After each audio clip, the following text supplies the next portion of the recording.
Magandang araw!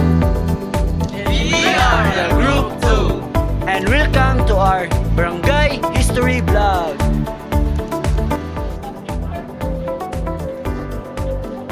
Today, we will explore the rich history and development of Barangay Crucing Bayabas, located in Neptune Street, Crucing Bayabas, Toril, Davao City. Through research and interview, we aim to understand how this community has changed over time. So we will look at its past, present, what the future may hold. So let us begin our journey. So, good afternoon lang. Ako guys si Rachel Murphy. Ako guys si Kalimity Pakatang sir. So, ikan mi sa Davao Center College, first year student ni criminology. So, namin na rin sir para mag-ask mga few questions about this barangay po sir. So, sunod ko lang ang mga tanong namin, mga few question ko nila. So, first is, how the barangay before compared to now? Ang barangay na ito sa Onoy, compared na ito is dapat kayo siya. Kaya number one, isa itong barangay hall sa Onoy, dito sulod yan ang may eskwelahan. Kanya, barong-barong lang ito. Kung po nyo magkaroon, dito rin sa kita ko kay diferensya. Sa patutuigan na sulod na, hindi ko masayo, 86, 83, 1983. Another question sir. What are the major changes or developments? Kabubuhan mo, natako dyan kayo. Kay kauna, isa nga itong Andres, gamay malakas ang karsada. Karon, is ikon pa rin mo karon. Is dapat na, nanayin sa kong clinics, na kay karsada nga lapad. Gani, ang ato ang eskwelahan sa una o karon, wala diferensya na dyan. Kay sa una is, may na mura na nagbarong-barong atong kuhan. Pero karon wala, puro na import na dyan siya. Dato ang kababuhan ang Crucing Bayabas karon sa ito sa una. So, another question po. What are the challenges that the barangay experience? So, ito ang mga challenges na experience sa barangay. Sa ako, isip bago nga barangay captain ato 2020 ang challenge na akong nakuha sa ang posisyon as barangay captain katong time nga lingkod ko as barangay captain. Ay daghan kayo o kulang ang Crucing Bayabas. Karon naroon tayo mga connection lagi, makapangayo ta o bali 43 million nga budget para sa Crucing Bayabas. Kanya kuhan, kaduhan na itong mga kuhan. Sa una mga panahon, na maglingkod na ito, iskusog ka itong mga rayo-rayo. Okay, challenge kayo sa kuha, sa punong barangay kay problema dito kay walay adlaw na walay gubot. Kay kuhan, tungod aning ganggang ba. Oo, pero na-resolve na mo ito kuhan sa kuhan kanang tabang ko sa PNP. Nagputang media og asset sa eskwelahan para ma-identify na ito sa ito dunay mga grupo.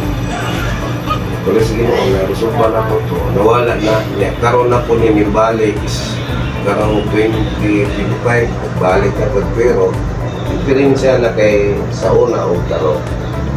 Kay pagkuha na mo, makuhaan man, maampantamanayin na mo kay kasagaran ginahimo nila nga kuhaan kanang ginahimo nila nga rayo is magsugod man sa eskwelahan. Sa una, kaya nasa magkakuhan, magsabot mo, magsabot na ang grupo. Dito ka mag-abot, dito rayot dire, magdungan-dungan ba? Kaya naigang lagi, grupo. What another question, sir? What traditions or practices are still preserved? Ang tradisyon na to dire sa kuhan, ina-celebrate na to ang kanang kuhan, araw ng barangay. I-celebrate na to, kanimit ang pagka-imugso sa ato ang barangay. Maulang din na siya ang ginagawa na to. Marag tradisyon ang kuhan na to. Yung ginasaulog na to ang pagtunghatid sa pangalan sa barangay. So, another question po. What do you think is the future of this barangay? Pagkukuan, dako gid siya o kuan. Kung asinso gid siya ang barangay Kusing Bayabas, ay confirm mo ito sa una o sa karon.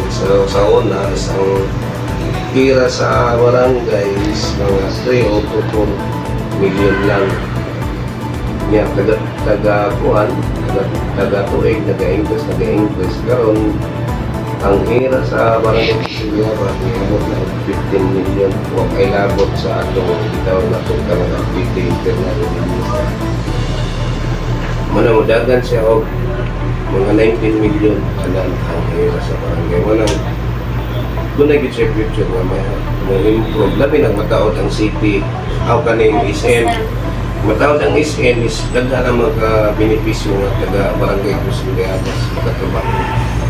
Manang ang barangay siguro nga nasa asa na mo paingon yun siya mo pandit siya mulambot siya ang barangay kay maski wala na tayo kabutangan kay halos-halos man dire is residential man gyud ang kana lang diha ang mga commercial kanto.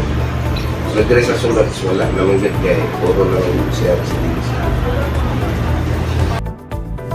Then, hapon di ay gikan mi sa Davao Central College then criminology student pwede mi mo interview ni mo tayo.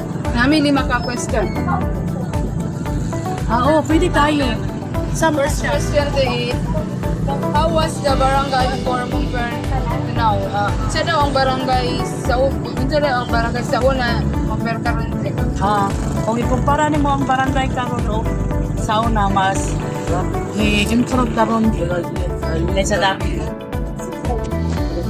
Question number 2. What are the major changes or development? Kabaguhan sa dati o karon is ang kabaguhan dati ikumpara nimo karon sa kanang mga kanang dili na kay siya baon din sa lugar. But compare sa mga labay nga mga kapitan.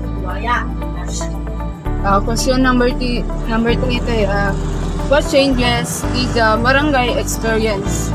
Kuan kanang ang barangay karon mana sila kanang mga drainage gihimo para ang tubig dito na mo padulong sa sapa. Question number 4 what the tradition or practices are still preserved? Mga tradisyon nga, buwan di ako na kung karon. Katong mag-fiesta niya, magkuhan lang, mag-celebrate sa fiesta dere o kanang magkuhan ka sa umugan na attend. Question number 5 what do you think is the future of this barangay? Karon siguro more improvement pa. Ma-improve pa ang barangay karon sa dati. Socially, while modernization continues, many traditions are still preserved, like festas and other events. Barangay Kusing Bayabas was established around 1964 according to local stories. It started as a small community.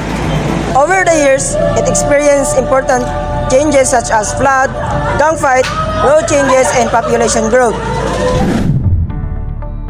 From this experience, we learned that every barangay has a unique story worth sharing. Studying local history helps us understand our identity and appreciate our community more. It also reminds us that progress comes with challenges, but unity helps us overcome them. As a student, we realize the importance of listening to our elders and preserving their stories. Barangay Kusing Bayabas, it's not just a place. It is a community shaped by its people, past, and hope for the future.